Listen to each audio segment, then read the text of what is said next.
Welcome to Sinister Whispers, where darkness lurks behind ordinary doors, and real nightmares don't end when you wake. Tonight, we explore a house that watched back, and a family who became prey to something unseen. It was the summer of 2014, and the Brodus family had just bought their dream home, 657 Boulevard, a beautiful, quiet house in Westfield, New Jersey. But before they could move in, the house reached out to them. A letter arrived, handwritten, no return address, only dread sealed within the envelope. It began simply, "Dear new neighbor, welcome to the neighborhood."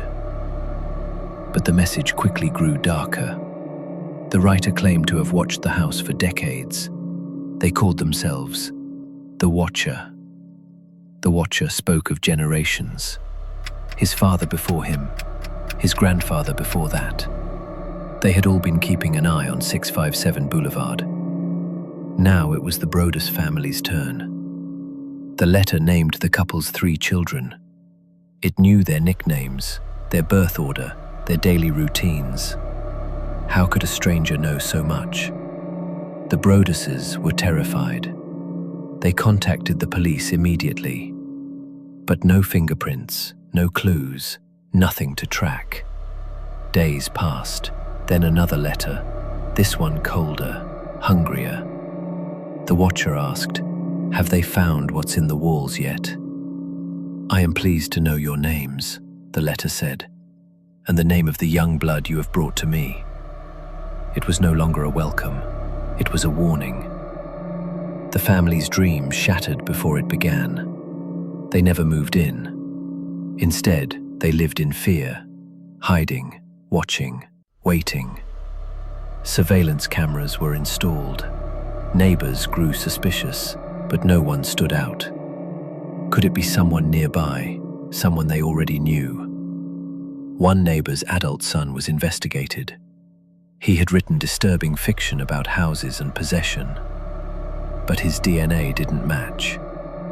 A former neighbor mentioned strange figures in the neighborhood, people watching from cars, loitering near mailboxes. Still, nothing solid emerged. Rumors swirled that the Broduses fabricated the whole thing, that they regretted buying the house and wanted out. But why torment themselves in the process? A private detective combed the area. Still, the Watcher remained a ghost, someone, or something that didn't want to be found. The house itself was examined. No hidden passageways, no listening devices. Yet it felt alive, like it was keeping secrets. The letters continued for months, each one more deranged than the last. Each one proof that someone, or something, never left. One note warned the Broduses not to bring changes to the house, that their presence was an insult to its legacy. The Broduses tried renting it out, but new tenants received letters too. The threat was not just for one family.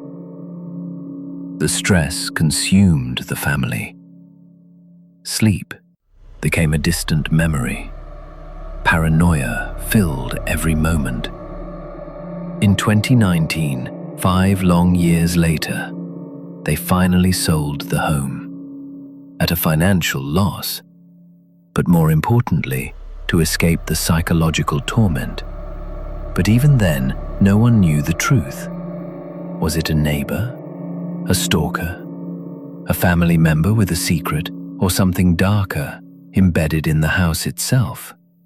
The letters stopped after the sale. No new complaints, no new signs. As if the Watcher had finally gotten what they wanted. Some believed the house was cursed, that it demanded blood, attention, fear, and the Watcher was merely its voice. Today, 657 Boulevard still stands. Its windows stare blankly into the street, its silence louder than ever. And so ends the tale of the silent Watcher. but some say he still lingers behind a curtain, in the trees, in your walls. You never really know who's watching or why. Subscribe to Sinister Whispers for more real-life horror and crime stories. Turn on the lights, or maybe don't.